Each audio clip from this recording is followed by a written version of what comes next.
नमस्कार दोस्तों, मैं सुमित सिंह राजपुरोहित एक बार पुनः आप सभी का हार्दिक स्वागत और अभिनंदन करता हूं हमारे YouTube चैनल नवजीवन क्लासेस में। तो दोस्तों, आप सभी को पता है हमारा जो टॉपिक चल रहा था संवैधानिक इतिहास, इसमें हमने पार्ट 4 कंप्लीट कर लिया था। तो दोस्तों, पिछली क्लास में हमने देखा था कि 1784 पीट्स एक्ट और 1793 का चार्टर एक्ट। उसमें हमने देखा कि 1793 का जो चार्टर एक्ट था उसमें जो व्यापारिक एकाधिकार था उसे 20 वर्षों तक बढ़ा दिया गया है, यानी 1813 तक। 1813 के बाद में 1833 का अधिनियम, 1833 अधिनियम के बाद 1853 अधिनियम। आज ये 3 अधिनियम हम कंप्लीट करेंगे। तो दोस्तों चलते हैं, शुरुआत करते हैं 1813 का अधिनियम।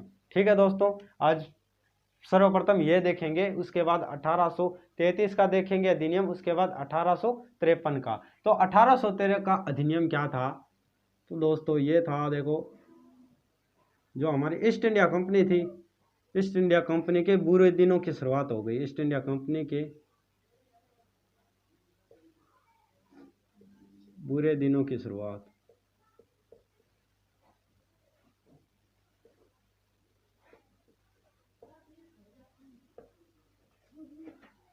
ईस्ट इंडिया कंपनी थी, उसके बुरे दिनों की शुरुआत होगी, यानी हम कह सकते हैं जो ईस्ट इंडिया कंपनी थी उसके क्या हो गया, ये उल्टी गिनती स्टार्ट हो गई थी। ठीक है दोस्तों, अब ये ईस्ट इंडिया कंपनी के बुरे दिन कैसे आई? तो जो आपको पता है व्यापारिक एकाधिकार था, व्यापारिक एकाधिकार,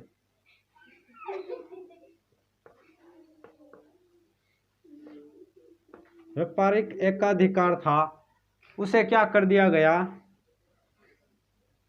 आंशिक रूप से समाप्त कर दिया गया था।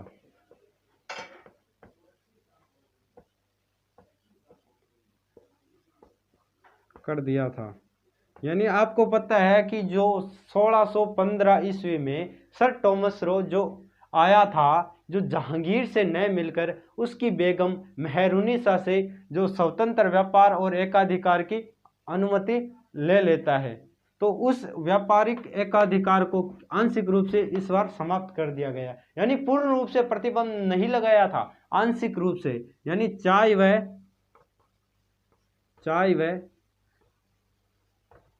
चीन के साथ व्यापार को छोड़कर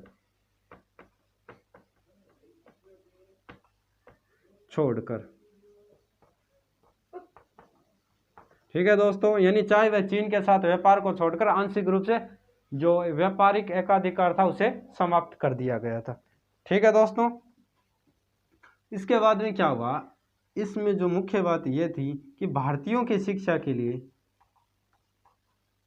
भारतीयों की शिक्षा के लिए 1 लाख रुपए खर्च किए।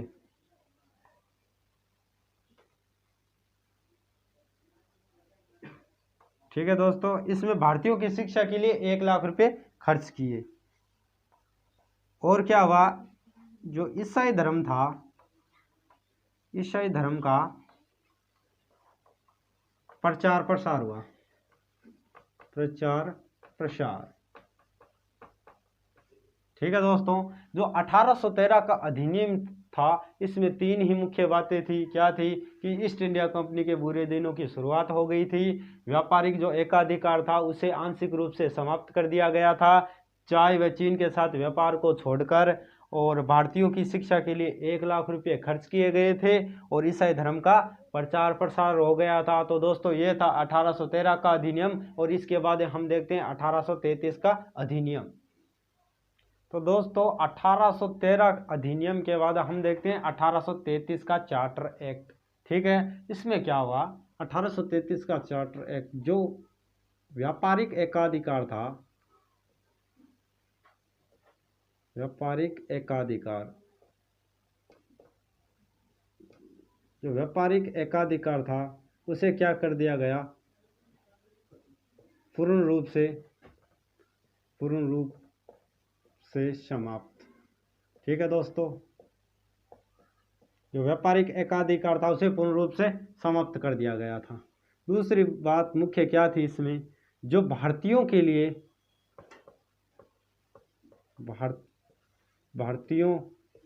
भारतीयों की शिक्षा पर 10 लाख रुपए खर्च किए। मतलब 1813 में तो कितने किए थे, 1 लाख रुपए खर्च किए थे, लेकिन 1833 में आते हैं भारतीयों की शिक्षा पर 10 लाख रुपए खर्च किए। ठीक है। और मुख्य बात क्या थी इसमें, जो आपको पता था एक पद हुआ करता था, जिस पद का हमें नाम मिलता है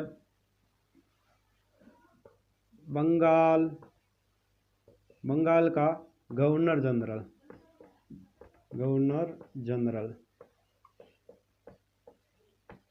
जो पद हुआ करता था एक बंगाल का गवर्नर जनरल, उस पद को हटाकर उस पद का नाम क्या बना दिया गया, भारत का गवर्नर जनरल।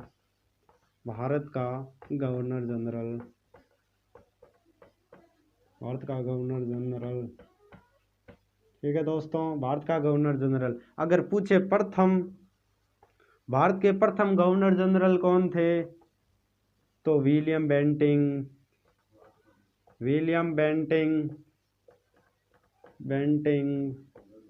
ठीक है दोस्तों, जो पद था बंगाल का गवर्नर जनरल, उससे बदलकर उसे तबादला करके क्या कर दिया गया, भारत का गवर्नर जनरल। और अगर आपसे पूछे कि भारत का गवर्नर जनरल, प्रथम भारत का गवर्नर जनरल कौन था, तो विलियम बेंटिंग।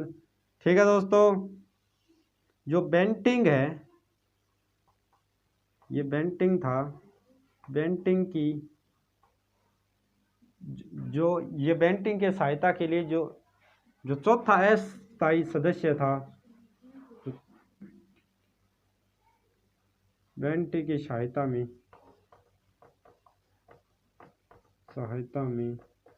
चौथा अस्थायी सदस्य कौन था, जिसका हमें नाम मिलता है लॉर्ड मैकाले। ठीक है, कौन था लॉर्ड मैकाले? भारत में इसे आधुनिक शिक्षा का जनक मानते हैं।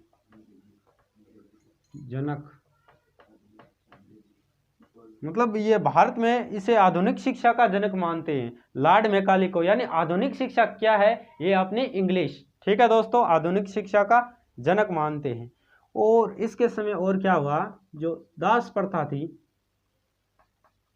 दास प्रथा पर प्रतिबंध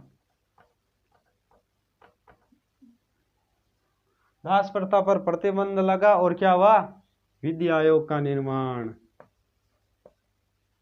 जो ये क्या थी,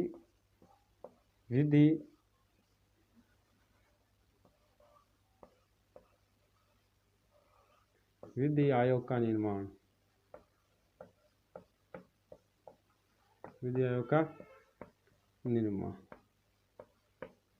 तो दोस्तों ये था 1833 का जो चार्टर एक्ट था, उसमें क्या हुआ था, व्यापारिक एकाधिकार को पूर्ण रूप से समाप्त कर दिया गया था। भारतीयों की शिक्षा पर 10 लाख रुपए खर्च किए गए थे। जो पद था बंगाल का गवर्नर जनरल, उसे बदल कर क्या कर दिया गया, भारत का गवर्नर जनरल पद कर दिया गया था। अगर आपसे पूछे भारत का प्रथम गवर्नर जनरल कौन था, तो विलियम बेंटिंग था। और बेंटिंग की जो चौथा अस्थायी सदस्य था, जिसका नाम मिलता है लॉर्ड मैकाले, जो भारत में इसे आधुनिक शिक्षा का जनक हम मानते हैं। और इसने दास प्रथा पर प्रतिबंध लगाया, और इसके समय विधि आयोग का निर्माण किया गया। तो दोस्तों ये था 1833 का चार्टर अधिनियम। अब हम देखते हैं 1853 का अधिनियम। तो ठीक है दोस्तों, अब हम देखते हैं 1853 का चार्टर एक्ट। इसमें क्या हुआ, 1853 में क्या हुआ, आते आते इस चार्टर एक्ट में जो सिविल सेवाओं के लिए पहली बार परीक्षा का निर्धारण किया गया। परीक्षा का निर्धारण किया गया।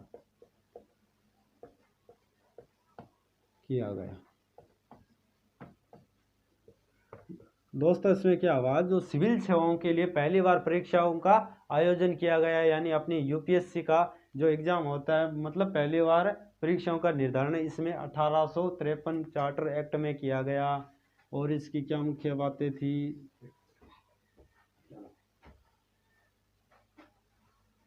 सिविल सेवाओं के लिए, और जो प्रथम भारतीय थे, प्रथम भारतीय थे जिसने ये सिविल सेवाओं का परीक्षा दी थी, जो जिसका नाम मिलता है हमें सत्येंद्र नाथ।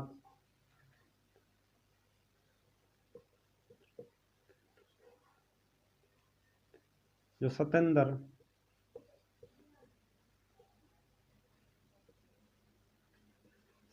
नाथ, इसका कई नाम मिलता है सत्येंद्र नाथ सिन्हा, तो कई नाम मिलता है सत्येंद्र नाथ टैगोर, जो प्रथम भारतीय थे जिसने सिविल सेवाओं के एग्जाम दिया था। ठीक है दोस्तों, और ये एक्ट क्या था, 1853 का एक्ट ईस्ट इंडिया कंपनी का अंतिम चार्टर था। अंतिम चार्टर कैसे था, तो वो भी हम बताएंगे अंतिम चार्टर कैसा था।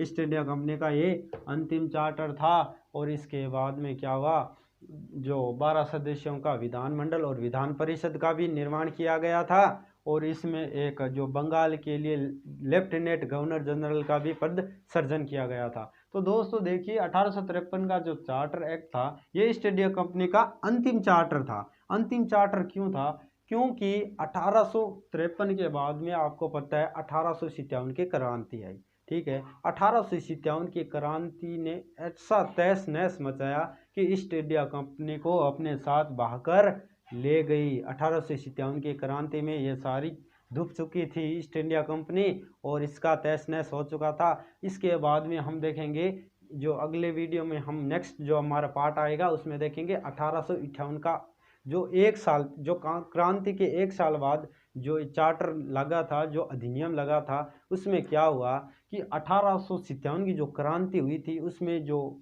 ईस्ट इंडिया कंपनी को तो ये लेके चली गई थी। अब भारत का शासन किसके अधीन चला गया था, ब्रिटिश ताज के अधीन चला गया था। 1858 का अधिनियम, उसके बाद 1861 का अधिनियम, आगे और अधिनियम आएंगे बहुत अच्छे, जैसे 1909, 1935 जैसे भारत शासन अधिनियम आएंगे, हम आराम से अध्ययन करेंगे। बस आप नवजीवन क्लास के साथ बने रहिए, नवजीवन परिवार के साथ बने रहिए। और एक खुशी की बात यह है कि हमारा जो ये नवजीवन परिवार जो जिसके सदस्य मेंबर है बहुत जल्द ही 1000 होने वाले हैं, इसलिए हमें खुशी भी है। तो प्लीज़ आप भी अपना प्यार बनाए रखें और नवजीवन को शेयर करें, सब्सक्राइब करें। धन्यवाद।